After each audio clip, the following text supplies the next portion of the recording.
7. Rasa yang tak biasa. Aisyah menunggu sendirian di luar ruang ICU.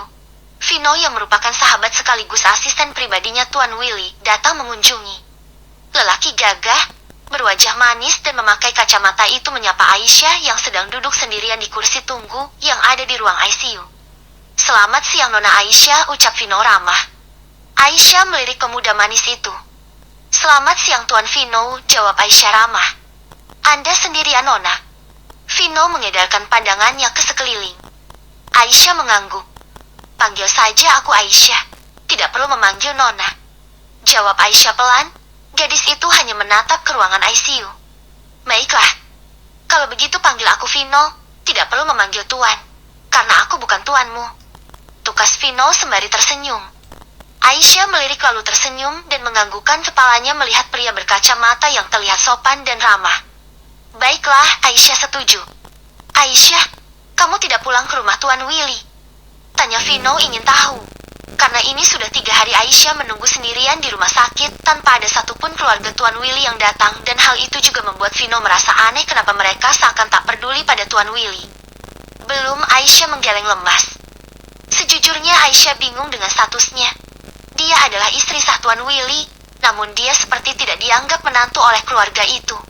Aisyah menyadari itu bahkan di hari pernikahannya semua terlihat cuek. Dan kemudian saat malam Tuan Willy selesai dioperasi mereka juga nampak cuek dan angkuh. Terbayang sudah di benak Aisyah apakah suaminya Tuan Willy juga angkuh seperti keluarganya. Aisyah membuang nafas perlahan. "Wajahmu begitu lelah Aisyah. Sebaiknya kamu pulang untuk istirahat. Biar Tuan Willy aku yang jaga," tukas Vino yang nampak khawatir dengan wajah Aisyah yang sedikit pucat. "Tapi bagaimana aku bisa pulang Vino? Aku tidak enak dan aku harus kemana?" ucap Aisyah takut. "Kenapa tidak enak? Rumah itu adalah rumah suamimu. Pulanglah sebentar dan istirahat jika Naina datang. Aku akan mengantarmu," ujar Vino yang menatap Aisyah dengan tatapan kasihan. Aisyah mengangguk karena memang dia begitu lelah dan membutuhkan waktu untuk tidur sejenak. Gadis Tionghoa itu terlihat cantik dengan balutan gamis yang nampak mahal di tubuhnya. Untung saja Naina sudah mempersiapkan segala kebutuhannya untuk masuk ke dalam keluarga Tames. "Nah itu Naina. Biar Naina yang menjaga Tuan Willy sebentar dan aku akan mengantarmu pulang," tukas Vino yang terlihat sangat memperhatikan Aisyah. Pria itu langsung beranjak mendekati Naina. "Sebentar, aku masuk ke dalam," ujar Aisyah dengan bahasa yang sopan. Vino mengangguk dan dia sedang berbicara pada Naina. Aisyah masuk ke dalam ruang ICU hanya untuk berpamitan pada Tuan Willy. Gadis cantik itu perlahan mendekat dan duduk di samping pria koma yang sudah 3 hari ini dia temani. Aisyah memberanikan diri untuk menyentuh dahi dan wajah Tuan Willy karena dokter berpesan jika dia harus terus merangsang suaminya dengan sentuhan agar cepat pulih dan sadar. Aisyah tidak tahu apakah kehadirannya akan membuat Tuan Willy cepat sadar. Aisyah begitu kasihan melihat keadaan Tuan Willy seperti ini. Bahkan tidak ada satupun keluarganya yang datang menjenguk selain Vino asistennya. Aisyah menatapi wajah Tuan Willy dan perlahan dia mendekatkan bibir mungilnya di telinga suaminya itu. Sekarang gadis itu dapat merasakan detak jantungnya terasa berpacu saat tiada jarak antara dirinya dan Tuan Willy, dan ini rasa yang tak biasa bagi Aisyah. "Tuan, aku pulang dulu sebentar, nanti aku akan kembali lagi menemanimu," ucap Aisyah berjanji sambil berbisik di telinga suaminya yang hanya memejamkan mata. Nafas Aisyah sedikit menderu dan dia dapat merasakan nafasnya sendiri. Perlahan Aisyah meraih telapak tangan Tuan Willy dan mencium punggung tangannya dengan penuh takzim dan meletakkan kembali telapak tangan itu dengan pelan.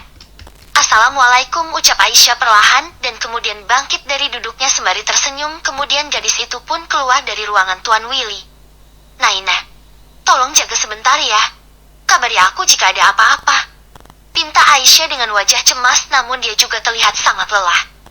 Naina mengangguk dan tersenyum. "Istirahatlah Nona. Aku akan menyusulmu pulang jika Tuan Vino sudah kembali ke rumah sakit," Naina berjanji. Aisyah mengangguk. Aisyah mengikuti langkah Vino dan berjalan menuju parkiran mobil.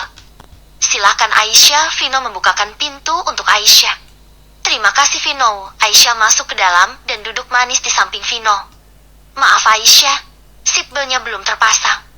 Vino menunjuk seatbelt di samping kursi Aisyah. Aisyah melirik seatbelt namun dia tidak mengerti bagaimana memakainya dan alhasil gadis itu hanya memegangnya saja dengan wajah bingung. Vino tersenyum lalu mendekat ke arah Aisyah.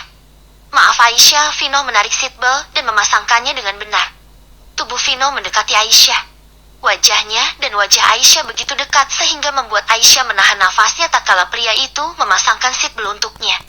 Vino terlihat salah tingkah ketika melihat wajah cantik yang sedang menatapinya dengan binar mata yang indah dari dekat, dan pria berkacamata itu segera kembali ke tempat duduknya dengan perasaan yang tak menentu. Ihemem. Vino berdehem dan mulai menjalankan mobilnya. Aisyah menatapi jalanan di samping kiri. Jujur Aisyah merasa sangat takut dan malu. Bagaimana nanti jika dia sampai ke rumah Tuan Willy seorang diri tanpa ada yang dia kenal satupun selain Naina dan Vino sahabatnya Tuan Willy.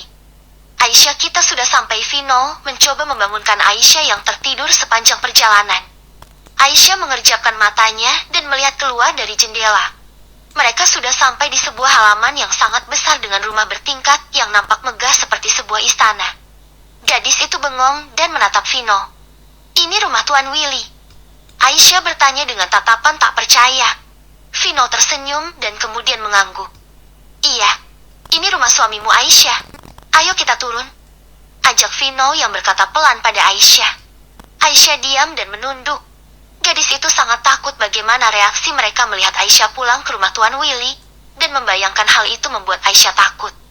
Aisyah, ayo, tidak usah takut, ada aku, ujar Vino meyakinkan Aisyah.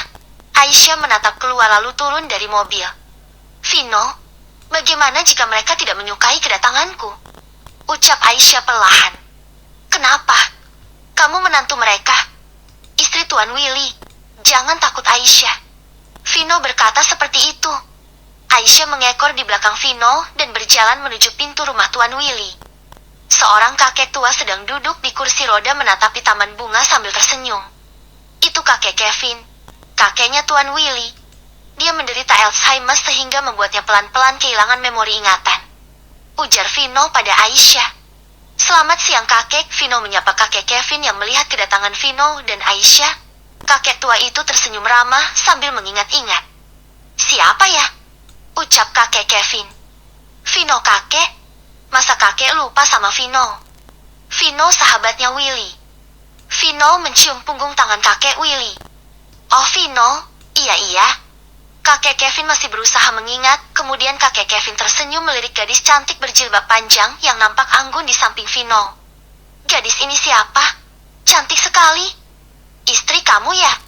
Kakek Kevin menebak. Aisyah segera menghampiri kakek Kevin dan mencium punggung tangannya. Ini Aisyah kakek. Aisyah istrinya Willy cucu kakek. Kemarin mereka menikah, kakek lupa ya? Vino tertawa kecil. Oh iya, kakek lupa. Cantik sekali cucu kakek.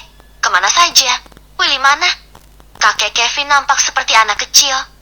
Willy sedang ada kerjaan kakek, ujar Vino sambil membungkuk berbicara pada kakek Kevin. Anak itu selalu saja sibuk. Kakek Kevin mendengus sebal lalu tersenyum melirik Aisyah. Kakek, Vino ajak Aisyah masuk ke dalam dulu ya. Vino berkata pada kakek Kevin. Iya nak, nanti kapan-kapan temani kakek ya, kakek Kevin berkata pada Aisyah. Aisyah tersenyum dan membungkuk. Iya kakek, nanti Aisyah temani. Aisyah tersenyum melihat kakek Kevin yang sangat baik. Kakek Kevin sangat baik dan sangat menyayangi Willy.